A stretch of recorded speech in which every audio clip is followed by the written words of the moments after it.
आणि आता महत्त्वाची बातमी ती म्हणजे न्यूज 18 लोकमतच्या एक्झिट पोलनुसार देशामध्ये तिसऱ्यांदा मोदी सरकार अस्तित्वात येणार हे जवळपास निश्चित झाल्याचं समोर येतंय। एक्झिट पोलच्या अंदाजानुसार एनडीए 355 ते 370 जागांवरती मजल मारण्याची शक्यता आहे, ज्यामध्ये एकट्या भाजपचा वाटा 305 ते 315 जागांचा असेल। त्यामुळे भाजप 2019 पेक्षा जास्त जिंकण्यात यशस्वी ठरू शकते। दुसरीकडे इंडिया आघाडीला 125 ते 140 जागा मिळण्याची शक्यता आहे। यात काँग्रेसचा वाटा अवघ्या 62 ते 72 जागांचा असेल।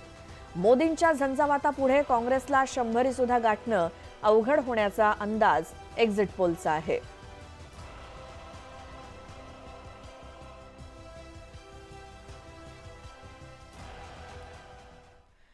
तर न्यूज 18 लोकमतच्या मेगा एक्झिट पोलमध्ये महाराष्ट्राबाबत मोठा अंदाज वर्तवण्यात आलाय।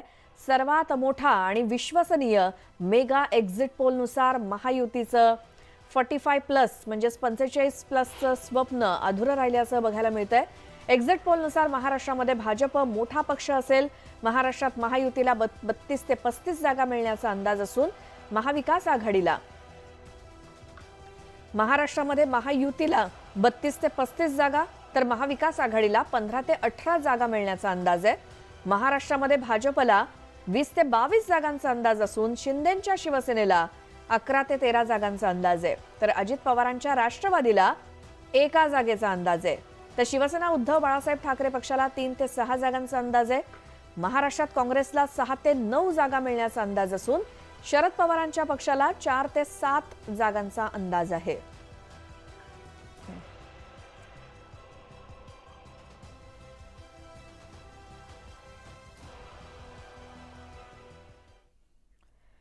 तर सर्वात मोठ्या आणि विश्वसनीय मेगा एक्झिट पोलनुसार महाराष्ट्राच्या विभागवार कोणत्या आघाडीला किती जागा मिळणार हे आम्ही सांगणार आहोत। यामध्ये कोकणातील 3 जागांपैकी इंडिया आघाडीला 0 ते 2 जागा मिळण्याचा अंदाज आहे। कोकण विभागात महायुतीला 1 ते 3 जागा मिळण्याचा अंदाज, महाविकास आघाडीला 0 ते 2 जागा मिळण्याचा अंदाज आणि इतरांना 0। कोकणातल्या 3 जागांपैकी पुढे मराठवाड्यातील 8 जागांपैकी 3 ते 6 जागा महायुतीला मिळण्याचा अंदाज आहे, तर 2 ते 5 जागा महाविकास आघाडीला मिळण्याचा अंदाज आणि इतरांना 0। पुढे मुंबई आणि ठाणे विभागात एकूण 10 जागा आहेत, त्यापैकी महायुतीला 8 ते 10 जागा मिळण्याचा अंदाज, तर महाविकास आघाडीला मुंबई आणि ठाणे विभागात 0 ते 2 जागांचा अंदाज आहे आणि इतरांना 0।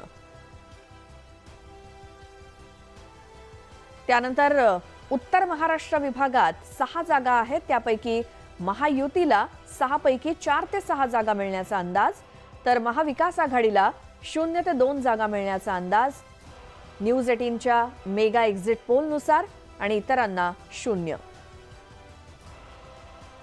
उत्तर महाराष्ट्रानंतर आता विदर्भातल्या 10 जागांपैकी महायुतीला 4 ते 6 जागा मिळण्याचा अंदाज आहे मेगा एक्झिट पोलनुसार, तर महाविकास आघाडीला 0 ते 2 जागा आणि इतरांना 0।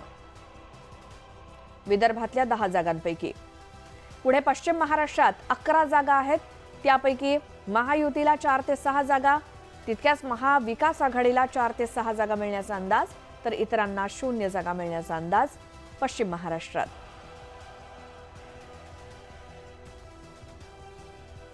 आणि एकूणच संपूर्ण महाराष्ट्राचा अंदाज घेतला तर भाजपला 20 ते 22 जागा, शिवसेनेला 11 ते 13 जागा, काँग्रेसला 6 ते 9 जागा, शिवसेना उद्धव बाळासाहेब ठाकरे पक्षाला 3 ते 6 जागा आणि शरद पवारांच्या पक्षाला 4 ते 7 जागा मिळण्याचा अंदाज मेगा एक्झिट पोलनुसार।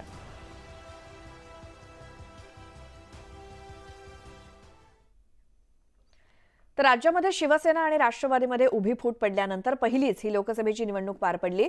या निवडणुकीकडे राज्याचंच नव्हे तर अवघ्या देशाचं लक्ष लागलंय। शिवसेना उद्धव बाळासाहेब ठाकरे तसंच शरद पवारांची राष्ट्रवादी आणि अजित पवारांची राष्ट्रवादी असा सामना बघायला मिळाला। यंदा उद्धव ठाकरेंच्या शिवसेनेनं तब्बल 21 जागा लढल्या, त्यापैकी ठाकरेंच्या शिवसेनेला केवळ 3 ते 6 जागा जिंकण्याचा अंदाज आहे।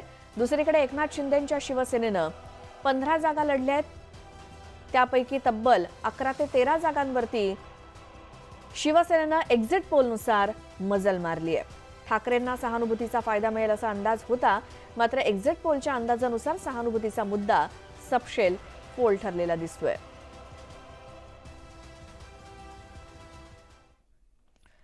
तर न्यूज 18 लोकमतच्या महा एक्झिट पोलमध्ये महायुतीला मोठं यश मिळण्याचा अंदाज स्पष्ट होतोय. मात्र या एक्झिट पोलमध्ये अजित पवारांना सर्वात मोठा धक्का बसण्याची शक्यता आहे, कारण 5 जागा लढवणाऱ्या या पक्षाला जास्तीत जास्त एकाच जागेवरती विजय मिळण्याचा अंदाज आहे. त्यामुळे बहुचर्चित बारामतीची जागा अजित पवार गमावणार का अशी चर्चा आता सुरू झाली आणि असं झालं तर हा अजित पवारांसाठी सर्वात मोठा झटका असू शकतो.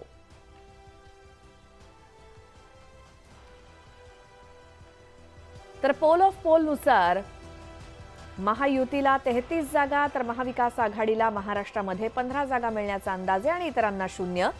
तर सी वोटर महाराष्ट्रानुसार महायुतीला 22 ते 26 जागा, महाविकास आघाडीला 23 ते 24 जागा आणि इतरांना 0 असा हा अंदाज वर्तवला गेलाय. चाणक्य महाराष्ट्र आणि सी वोटर महाराष्ट्रानुसार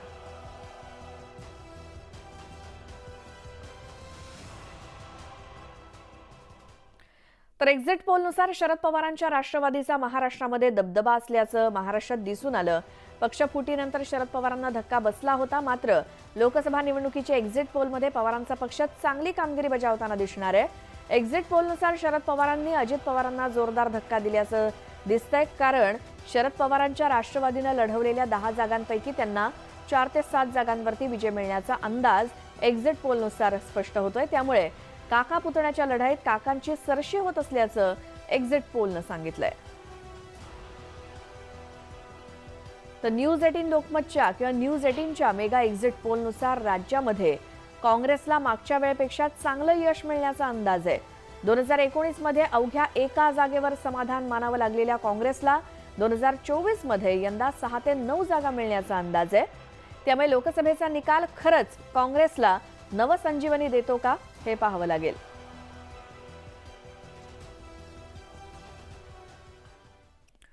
तसंच मोदी आणि शहांच्या सभांचा भाजपला फायदा होतोय असं देखील बोललं जातंय. फडणवीसांच्या झंझावाती प्रचाराला सुद्धा यश येताना दिसू शकतं. महाराष्ट्रामध्ये भाजपला मोठं यश मिळणार असा अंदाज आहे. 2019 पेक्षा भाजपला जास्त जागांचा अंदाज असून एक्झिट पोलनुसार भाजपची सरशी दिसते एकूणच. आणि पंतप्रधान नरेंद्र मोदी आणि गृहमंत्री अमित शहा यांचे झंझावाती दौरे आणि सभांचा भाजपला महाराष्ट्रामध्ये चांगला फायदा होत असल्याचं एक्झिट पोलमधून समोर येतंय. एक्झिट पोलच्या अंदाजानुसार 2019 पेक्षा भाजपला जास्त जागांचा अंदाज दिसतोय.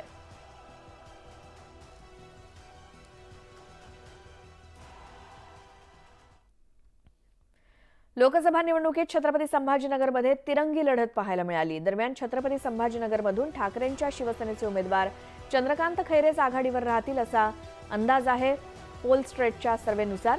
तर दुसरीकडे शिवसेनेचे उमेदवार संदीपान भुमरे आणि एमआयएमचे उमेदवार इम्तियाज जलील पिछाडीवर असल्याचा अंदाज वर्तवण्यात आला. आणि या निवडणुकीमध्ये चंद्रकांत खैरे यांनी ही माझी शेवटची निवडणूक असेल असं स्पष्ट केलं होतं. त्यामुळे जनतेला भावनिक आवाहन करण्याचा प्रयत्न खैरेंनी केला होता. त्याचाच कुठेतरी त्यांना फायदा होत असल्याचं दिसून येतंय. इम्तियाज आता गेली 5 वर्ष आमचे मित्र म्हणून राहिलेले आहेत. त्यांना विचारा, आम्ही त्यांच्यामध्ये कधी मतभेद केले, भेदभाव केला, परंतु आता जर तुम्ही योगींचं भाषण आता तुम्ही जर पाठवायची तयारी असेल तर संभाजीनगरमध्ये तुमच्या प्रचारासाठी आलेले ओएसी त्यांचं भाषण थोडं पाठवा ना. त्यामध्ये कोणत्या घोषणा देण्यात आल्या, तो का दिल्या त्या घोषणा? तुम्ही ते जी काही नारेबाजी केली, त्याच्या काय घोषणा दिल्या होत्या त्या एवढ्या भयानक होत्या का? अल्लाहू अकबरच्या घोषणा दिल्या ना तुम्ही? सरकार तुमची आहे, केस रजिस्टर करायला पाहिजे होता. नाही आता हे नका सांगू, हे कारण आहे. सरकार तुमची दिलं का नाही दिलं? गृहमंत्री तुमचे हिंदूचे खतना करण्याचं दिलं का नाही दिलं? नाही एक सेकंड ऐकून घ्या ना, एक सेकंड ऐकून घ्या. खतना करना चाहिए म्हणलेत का नाही? आता हे तुम्ही असं वाद नका घालू. तुम्ही नाही, खोटं बोलतो साहेब, तुम्ही खोटं बोलतो. संजय शिरसाट खोटं बोलतं. तुम्ही एकदा दाखवून द्या मला, एकदा दाखवून द्या. खोटं बोलतो तुम्ही. ऑन स्क्रीन वर मी चॅलेंज करतो, तुम्ही खोटं बोलतो. एक मिनिट, त्या एक खोटं बोलतो तुम्ही, खोटं थांबा, दाखवा तुम्ही, दाखवा. मी चॅलेंज करतो, तुम्ही एक काम करा, मी चॅलेंज करतो आपल्याला, दाखवा तुम्ही. थांबा, मी तुम्हाला चॅलेंज सांगतो, मी तुम्हाला चॅलेंज सांगतो, त्या दिवसाचं भाषणाची पूर्ण क्लिप तुम्ही चॅनलला पाठवून द्या, मग चॅनलवाले ठरवतील खरं काय खोटं काय.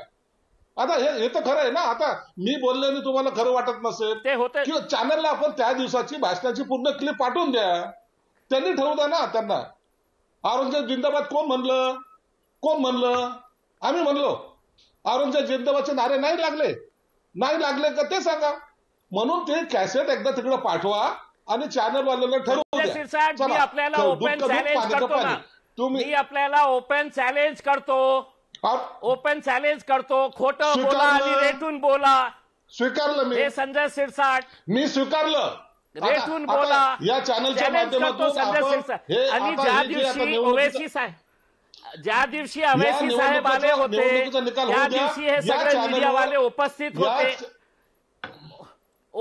होते, सगळे चॅनलवाले उपस्थित होते आणि खूप हुशार आहे चॅनलवाले. त्यांना तुमची आपण तुम्ही आणि मी खूप हुशार चॅनलवाले लाईव्ह टेलिकास्ट करत होते.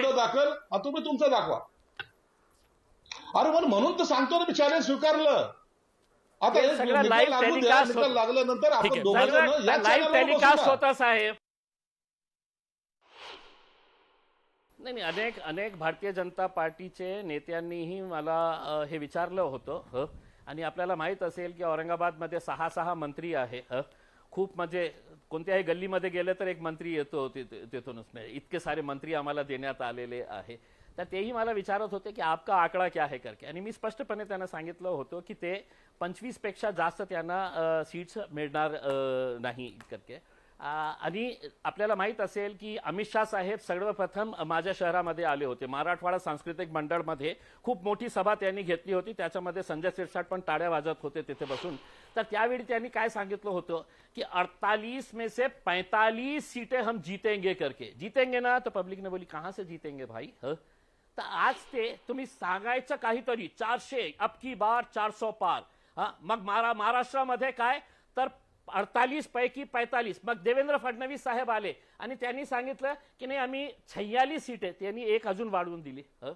म्हणजे फक्त एक सायकोलॉजिकल प्रेशर वोटर्सवर कशा आणता येईल. आणि जे आपले नेते आहे जे उड्या मारतात ना, या पार्टीतून त्या पार्टीमध्ये उड्या मारतात, काही पैशासाठी, काही आपल्या पदासाठी, काही तिकिटासाठी, जे काही साठी ते उड्या मारतात, त्यांच्यावर एक सायकोलॉजिकल प्रेशर क्रिएट करण्यासाठी अब की बार 45 महाराष्ट्र से. आता द्या उत्तर, अमित शाह साहेबांनी द्यावा. मी डायरेक्टली हे प्रश्न अमित शाह साहेबांना, नाही तर पुन्हा आपले उपाध्याय साहेब म्हणतील की ये मेरे से क्यों सवाल पूछ रहे, उनसे पूछिएगा करके. ते म्हणतात 45+ तुम्ही स्वप्न दाखवलेलं होतं, नारा दिला होता, अमित शहानी सांगितलं होतं 45+ जाणार आहेत. कुठे आहेत 45+? असं मुळात अजून कशात काही नाही. तवर का उड्या मारतात इम्तियाजी? अजून निकाल तरी येऊ द्या, मग त्यानंतर आपण ठरवू कुणी काय सांगायचं, कुणी काय करायचं. अजून मुळात तुमच्या विजयाचा किती लांब आहे. गुलाल काय तुम्हाला आवडलं की शब्द मला माहिती नाही, तरी म्हणतो गुलाल उधळायचं की नाही ते ठरवायला अजून 4 तारखेची दुपार उजाडायची आहे. त्याच्यानंतर ठरणार आहे किती जागा जिंकल्यात. त्यामुळे आत्ता तवर 1.5 दिवस काय मुंगेरीला काही स्वप्ने बघायचे असतील तर जरूर बघा. मी इथं आल्यानंतर मला विलास बेडेने हाच प्रश्न पहिला विचारला होता, अभिनंदन करायचं का वेल प्लेड म्हणायचं. आणि मी छाती ठोकपणे सांगितलं की अभिनंदनच करायचं. तुमच्या ज्या जागा आहेत त्यापेक्षा जास्त जागा इथे येतील तुमच्या सर्वेमध्ये. त्यामुळे जरा थोडं दम खा. थोडंसं बातमी तुम्ही पत्रकार कधी काळी होतात त्याबद्दल मला आदर आहे. त्यावेळच्या आठवणी माझ्या लक्षात आहेत म्हणून मी सांगतो. दोन पत्रकार हा, त्याच्यामुळे इतकी घाई करू नका इम्तियाजी. डेडलाईन अजून वेळ आहे. डेडलाईनच्या आधीच अंक काढायचा नसतो, तो उपयोगी नसतो. 4 तारखेला पुन्हा बसू. बर चालेल.